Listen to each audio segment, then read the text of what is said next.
Hi, this is Elizabeth from Botanical. Today I'm in my studio preparing some artwork for display in a gallery. I like to frame and map my own work, so I'm going to show you how you can do this too. I drew this bumblebee for a workshop at the New York Botanic Garden in colored pencil.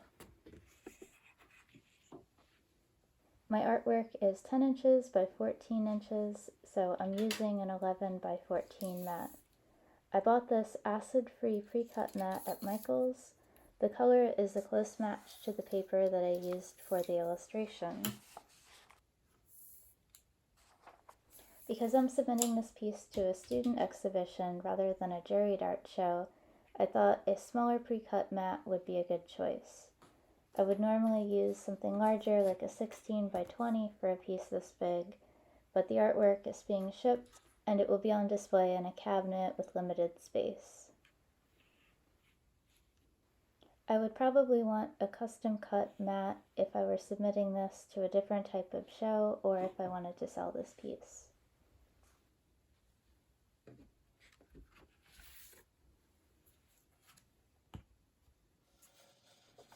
I need to attach the mat to a backer board and I want it to be sturdy. So I bought a 32 by 40 inch sheet of foam core poster board from the framing department. I need to cut it down, but there will be plenty left over for other projects. I decided to cut two 16 by 20 panels and an 11 by 14 for this piece.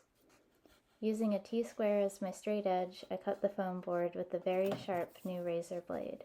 I should have a cutting mat underneath to protect my surface, but the foam board is too big and I'm not worried about damaging my table. You really need a sharp razor blade to cut foam core.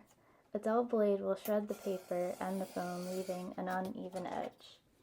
I have a mat cutter that I would normally use for trimming paper and mats, but I didn't want to use it on the foam board because it's too thick.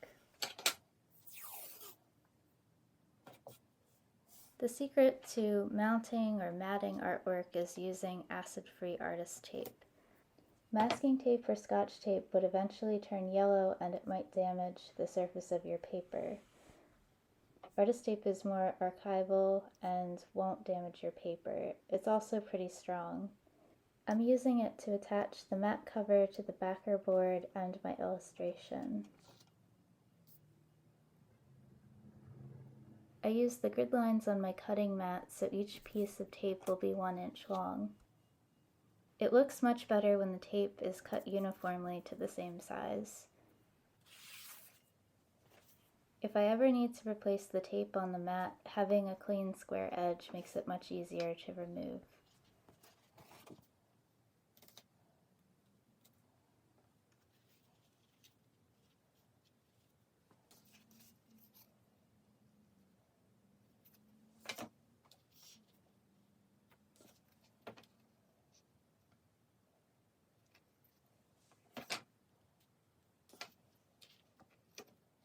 The tape needs to be staggered so I can attach the layers.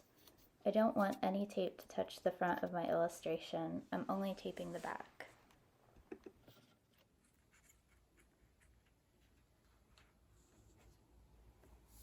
The tape should act as a hinge if you did this correctly.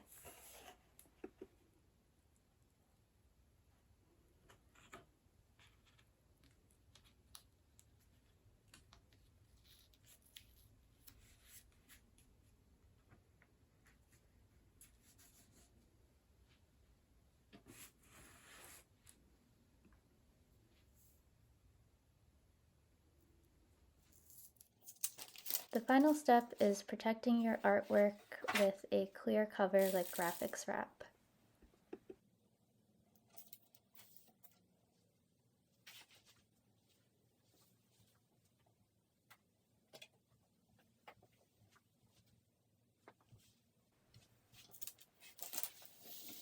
Graphics wrap can be cut with scissors or a razor blade like I'm doing here.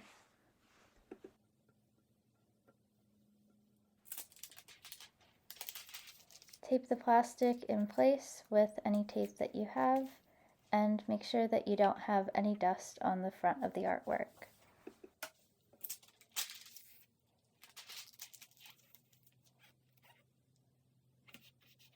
So here's the finished piece ready for shipping.